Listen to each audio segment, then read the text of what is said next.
sommes pas les maîtres de l'ouvrage.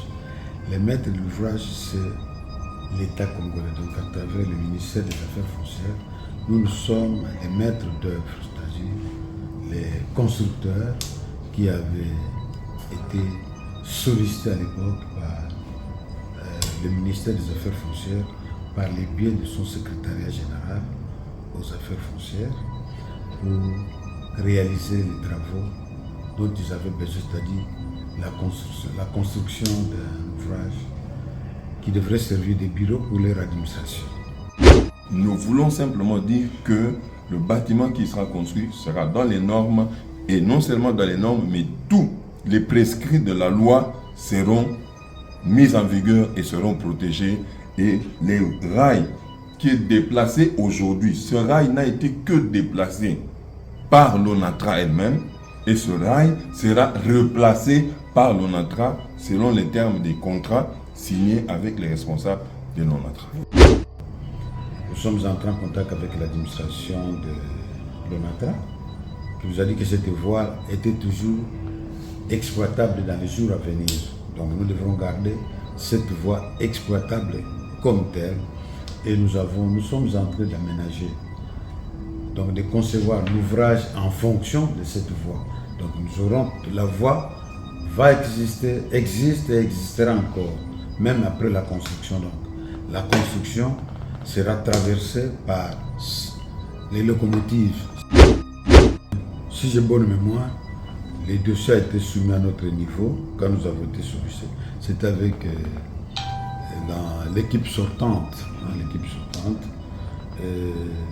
Je pense que par le fait de la continuité de l'État, l'actuel ministre n'a pas jugé négatif le projet, parce que après tout, il a fallu quand même un endroit tel qu'ils le disent, un endroit sûr pour son administration.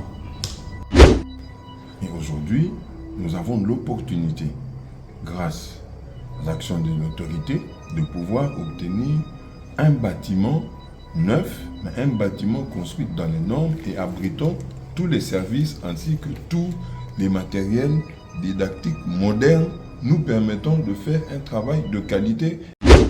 Quand le mensonge prend l'ascenseur, la vérité prend l'escalier. On a promis, on va donner les jeeps aux députés. Il y aura des jeeps.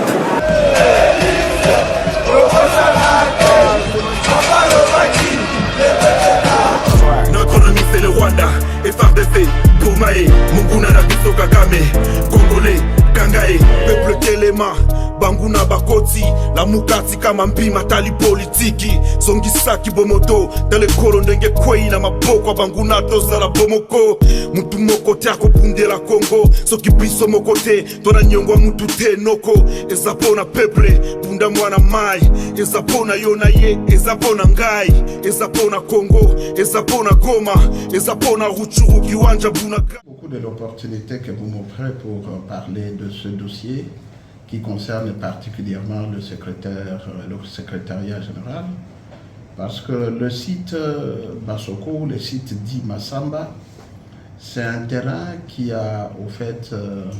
qui est resté pendant très longtemps pratiquement en jachère, parce que comme vous le savez, la voie ferroviaire n'existe plus depuis une trentaine d'années, et donc les gens ont pu envahir cet espace qui, en fait, au-delà d'avoir seulement l'espace de la voie ferroviaire ou la voie ferrée, il y a des espaces qui étaient libres et qui faisaient la convoitise de plusieurs personnes, des personnes qui, au fait, pensaient pouvoir y ériger des maisons. Mais deux personnes que nous avions identifiées en 1993, ont pu avoir des contrats de location en 1993, donc vous comprenez qu'il y a un peu plus de 30 ans, et ces personnes ont cru pouvoir y ériger des maisons. Malheureusement, cela n'a pas été possible parce qu'il y avait toujours la résistance, surtout de l'ONATRA. Alors, pour ce qui concerne ce terrain-là, il faut retenir que ce terrain-là, c'est un espace pour recevoir la voie ferroviaire ou la voie ferrée, mais c'est aussi un espace qui s'étendait sur les deux parties de la route. Et c'est comme ça que la circonscription foncière de Ngaliema avait fait un rapport au ministre pour faire comprendre qu'il était possible que sur cet espace, on puisse non seulement y ériger le bâtiment administratif du secrétariat général, mais aussi y ériger la circonscription foncière de Ngaliema. Les experts sont passés, les experts ont fait leur rapport et les experts ont remarqué que les deux pouvaient aller ensemble. Voilà pourquoi, en date du 10 février, un arrêté a été pris par le ministre, son Excellence Sakombi Molendo, à l'époque, et qui a pratiquement fait une expropriation, parce que c'était un arrêté d'expropriation, au regard de ces deux contrats qui continuaient à déranger sur cet endroit. Et après cet arrêté d'expropriation, entre guillemets, la commune s'est mise à l'œuvre parce qu'il y avait une commission pour essayer d'indemniser ceux qui occupaient. Comme vous le savez, il y avait des gens qui avaient une petite cabane pour la coiffure, qui d'autres une petite cabane pour les maléois, et bien d'autres pour exposer les fleurs. Et finalement, c'était un lieu qui n'était pas propre, qui était pratiquement impropre au regard de cet emplacement. Voilà déjà la motivation, la première. Mais la deuxième, c'est que en dehors de cette première motivation, il y a la voie ferrée qui reste, et qui restera, et qui ne sera pas déplacée. Donc la construction qui a été faite sera une construction qui, au fait, trouvera la compréhension des deux, le bâtiment administratif d'une part, mais aussi et surtout le passage des trains. Donc il n'y a pas de raison que les gens puissent s'alarmer, c'est parce qu'ils n'approchent pas l'administration, ils n'approchent pas les services techniques. L'occupation de cet espace a été acceptée par tous les services, en commençant par l'ONATRA lui-même. Parce que même lorsqu'on dit que là-bas on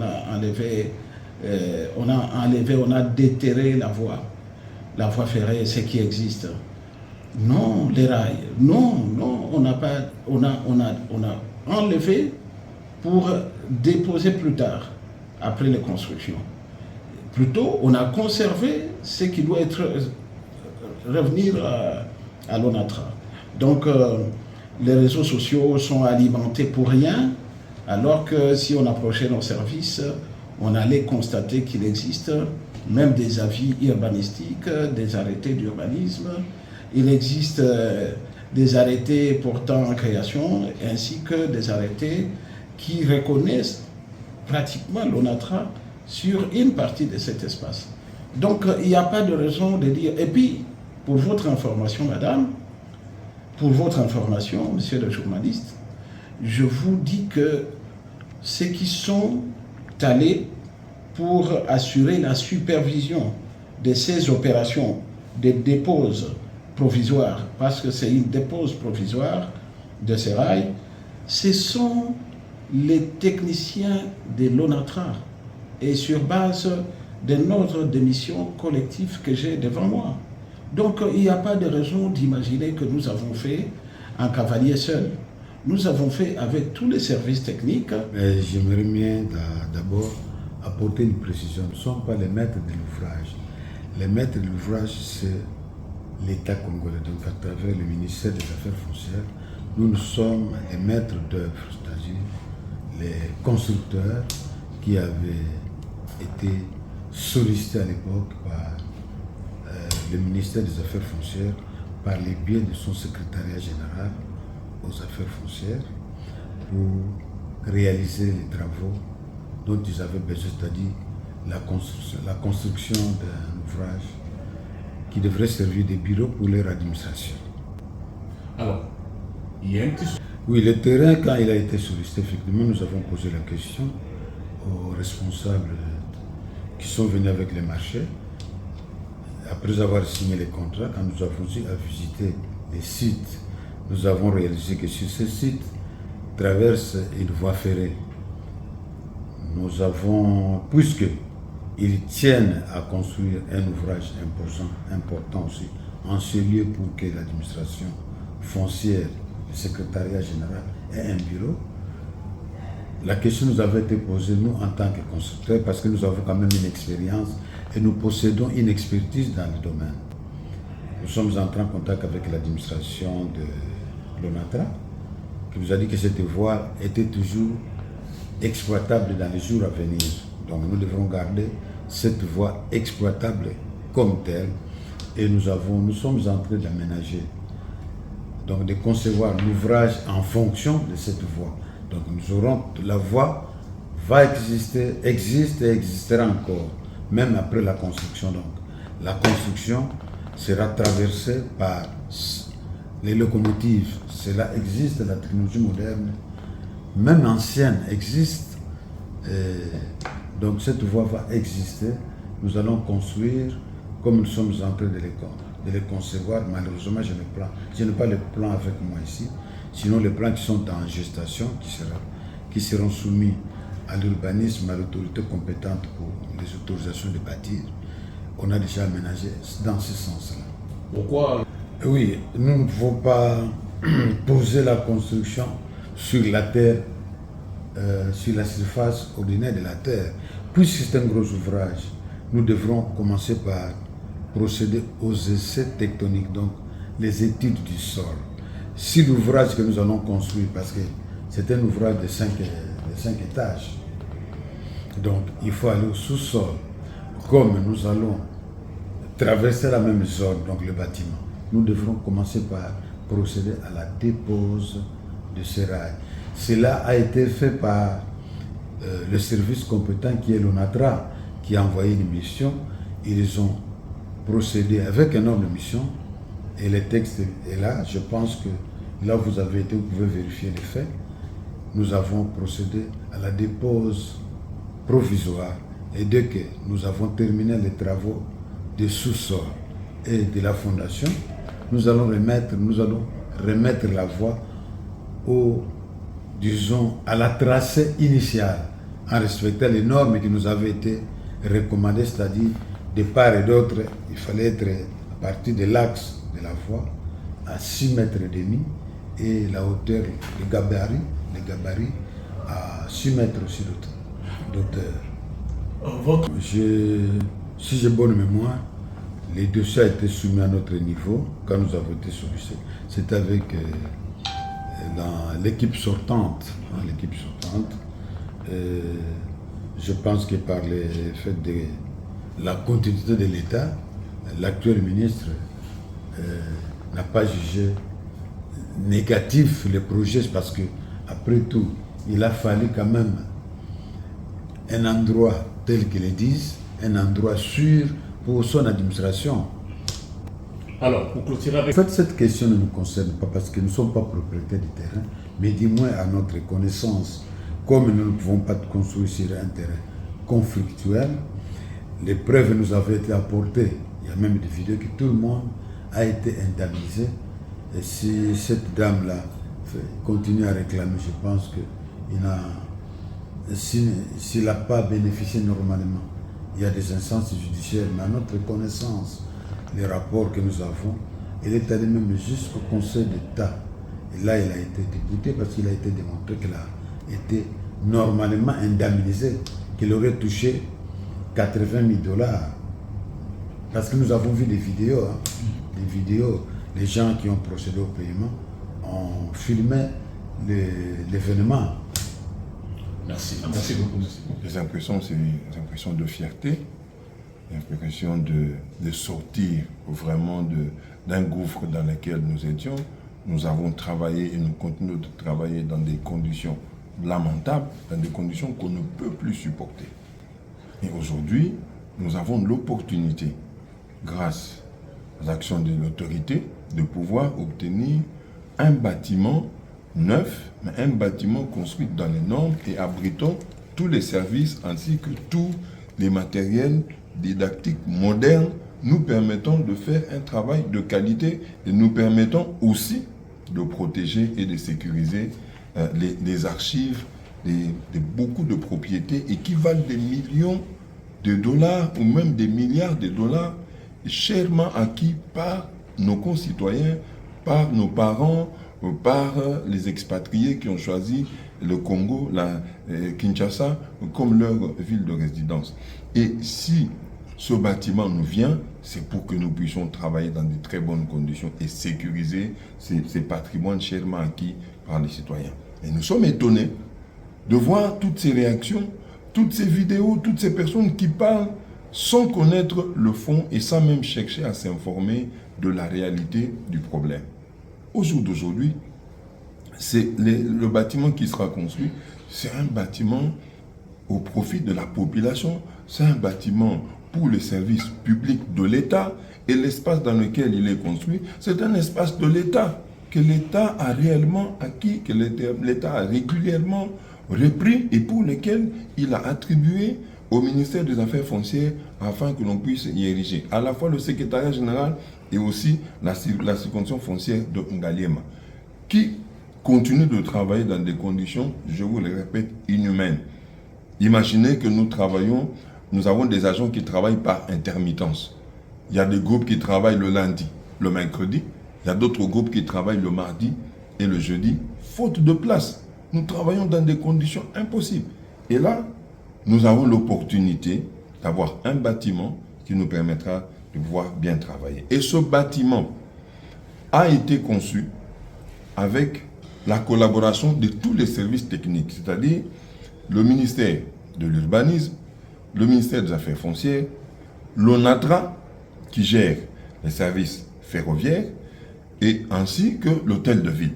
Tout le monde et même Metroking, tout le monde ont été mis à contribution pour que les rails, selon les désirs de l'ONATRA, demeurent parce que pour prévoir à la fois Metroking ou un autre projet de train qui passerait par là. Donc le bâtiment sera érigé et les rails seront aussi là et il n'y aura aucun problème. Le bâtiment est érigé, des dispositions légales feront que 6 mètres et demi sera préservé d'un côté et de l'autre et 6 mètres de hauteur par rapport à la hauteur des locomotives. Donc il n'y a aucun problème. Alors je ne sais pas pourquoi les gens s'agitent alors qu'il y a d'autres constructions tout autour de cet endroit-là qui ne posent aucun problème. Alors, je ne vois pas pourquoi les gens s'agitent et des individus font des vidéos pour chercher des buzz, mais ils n'ont pas la bonne information et ils ne demandent pas la bonne information.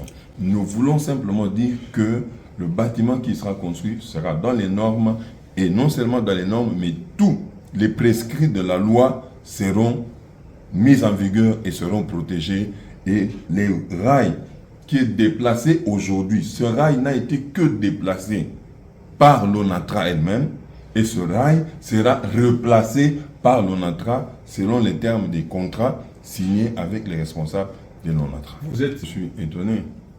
Lorsque vous demandez au propriétaire de la terre, vous lui posez la question comment il a acquis la terre. Puisqu'il y a une dame qui refuse d'obtempérer.